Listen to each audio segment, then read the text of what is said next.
Subject education, class 12,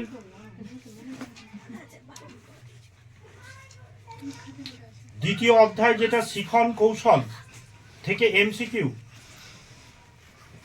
2025-এ যে প্রশ্নগুলো important.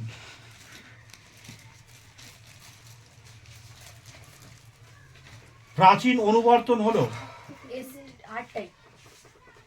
Pavlov শিখন তত্ত্বে প্রাচীন অনুবর্তন বলা হয়। R type, S type, U type না আপতন অনুবর্তন? হ্যাঁ, এস কি টাইপ। প্রাচীন অনুবর্তনে কোন উদ্দীপকটি তুলনামূলকভাবে বেশি শক্তিশালী হয়? কোন উদ্দীপকটি? অনুবর্তিত, অনাবর্তিত, পরিবেশগত না প্রক্ষোভগত? অনাবর্তিত।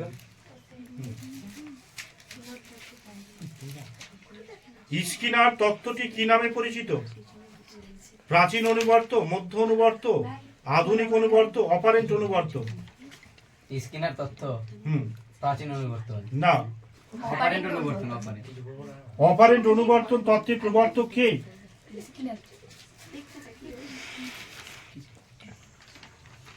অপারেন্ট অনুবর্তের প্রবক্তা হলেন স্কিনার। স্কিনার বলেছে স্কিনারীয় অনুবর্তন উদ্দীপক নির্ভর, প্রতিক্রিয়া নির্ভর, সংযোজক প্রকৃতির, অন্তর্দৃষ্টিমূলক। প্রতিক্রিয়া নির্ভর। সক্রিয় অনুবর্তনের জনক স্কিনার।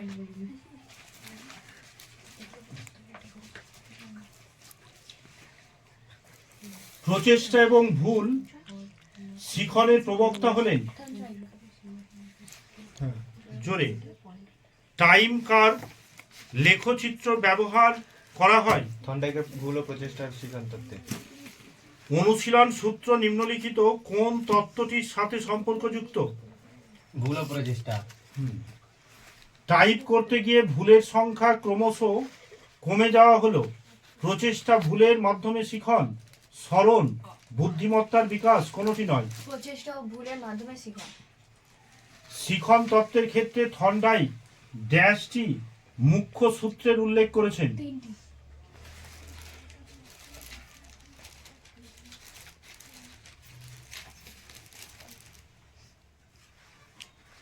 কফকা কোন ধরনের বিজ্ঞানী? সমগ্রতাবাদী। অন্তর্দৃষ্টিমূলক শিখন কৌশল হিসেবে শিম্পাঞ্জির উপরে পরীক্ষা করেন? কহলার। অন্তর্দৃষ্টি শিখন মূলত সম্ভব হয় অনুশীলন দ্বারা, বুদ্ধির দ্বারা, অনুকরণের দ্বারা, অনুবর্তনের দ্বারা। অনুকরণের দ্বারা। তারপর অনুশীলনের দ্বারা, বুদ্ধির দ্বারা, অনুশীলনের দ্বারা, অনুবর্তনের দ্বারা, বুদ্ধির দ্বারা। গেস্টাল একটি জাপানি শব্দ, গ্রিক শব্দ, ইংরেজি শব্দ, জার্মান শব্দ? জার্মান শব্দ। গেস্টাল কথাটির অর্থ হলো অবয়ব।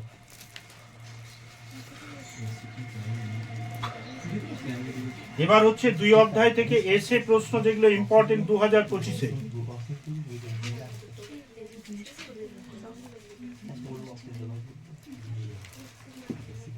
বলো, প্রাচীন অনুবর্তন তত্ত্বে অনুবর্তন কখন ঘটে?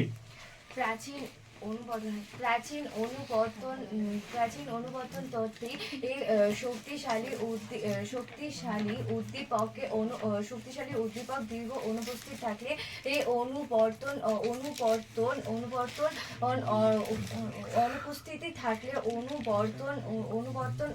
অনুপস্থিত থাকে সেই কাকে বলা হয় অপানুবর্তন। আর টাইপ অনুবর্তন বলতে কি বোঝো? সক্রিয় অনুবর্তন। প্রাচীন অনুবর্তনের আবিষ্কর্তাকে? Ivan Pavlov. স্বয়ংক্রিয় স্নায়ুতন্ত্রের দ্বারা কোন ধরনের শিখন নিয়ন্ত্রিত হয়? স্বয়ংক্রিয় স্নায়ুর দ্বারা প্রাচীন অনুবর্তন। এস আর বন্ড এর কথা কে বলেছিলেন? Ivan Pavlov.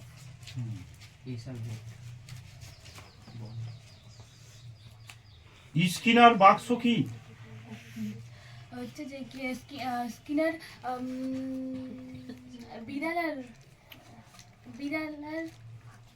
বিড়ালের মাছকে নিয়ে যে পরীক্ষা করেছিলেন, তার পরীক্ষা করার জন্য যে বক্স তৈরি করেছিলেন তাকে স্কিনার বক্স নামে পরিচিত।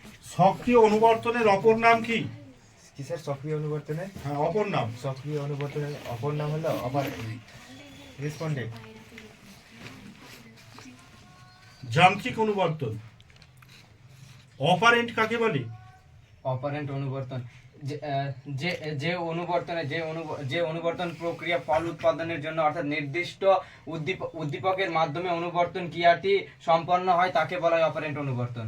এস টাইপ আচরণ প্রাচীন অনুবর্তনের ক্ষেত্রে এস টাইপ আচরণ কোন অনুবর্তনের ক্ষেত্রে প্রযোজ্য? প্রাচীন অনুবর্তনের ক্ষেত্রে প্রযোজ্য। স্কিনারে উল্লেখিত শিডিউলগুলির মধ্যে যে কোনো দুটি শিডিউল উল্লেখ করো। একটা সক্রিয় শিডিউল আর এক নিরবিচ্ছিন্ন সক্রিয় শিডিউল। রেসপন্ডেন্ট বলতে কি বোঝো? রেসপন্ডেন্ট বলতে বোঝায় এই যার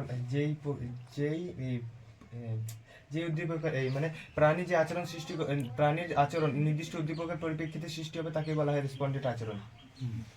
পায়রা ও ইঁদুরের উপরে কে গবেষণা করেছেন? স্কিনার। পায়রা নিয়ে কোন শিখন কৌশল পরীক্ষা হয়েছিল? প্রাচীন অনুবর্তন।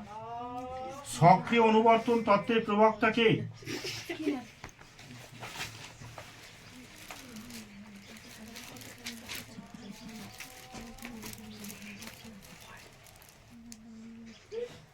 সমস্যা সমাধানমূলক পদ্ধতিতে সমস্যা কখন তৈরি হয়? কোনো ব্যক্তি লক্ষ্য পূরণ বাধা পেলে তখন সমস্যার সৃষ্টি হয়। থর্নডাইকের প্রচেষ্টা ভুল পদ্ধতি যে কোনো দুটি সূত্রের নাম। একটা অনুশীলনের সূত্র, একটা ফললাভের সূত্র। প্রচেষ্টা ও ভুল শিখন কৌশলের অর্থ কি? থর্নডাইক শিখনের সঠিক কৌশল নির্ণয় করতে গিয়ে বিড়াল ও মাছের একটি পরীক্ষা করতে যায়, তখন যে পরীক্ষা করতে গিয়ে যে একটি বাক্স ব্যবহার করেন সেটাই পাজল বক্স বা ওটা কি ছিল না? থর্নডাইকের ফললাভের সূত্রটি বিবৃত করো।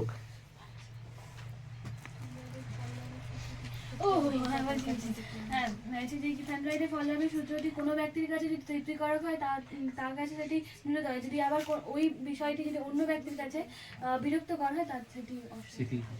পাজল বক্স কি? প্যাজল বক্স কি? এই থর্নডাইক প্রচেষ্টা ও ভুল কি অনুবর্তন প্রক্রিয়া পরীক্ষা করার সময় একটি বিড়াল ও মাছ নিয়ে একটি পরীক্ষা করেন এবং সেখানে এক ধরনের বাক্স ব্যবহার করেন, সেটি প্যাজল বক্স নামে পরিচিত। টাইম কার্ভ কি? থর্নডাইক ভুল ও প্রচেষ্টা শিখনের আসল শিখন পদ্ধতিকে তুলে ধরার জন্য তিনি এক ধরনের বক্স বানিয়েছিলেন তিনি এক ধরনের শিখন পদ্ধতি উল্লেখ করেছেন যার মাধ্যমে যখন কোনো ব্যক্তি ধীরে ধীরে কোনো কিছু আয়ত্ত করে ফেলছে তার মাধ্যমে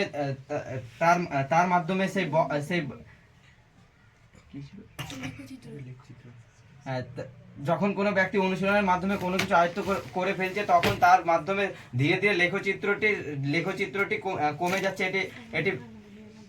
এটি টাইম কার্ভ নামে পরিচিত। এই দুটোর মধ্যে একটা আসবে, পাজল বক্স এবং টাইম কার্ভ। ঠিক আছে, 100% এর মধ্যে আসছে।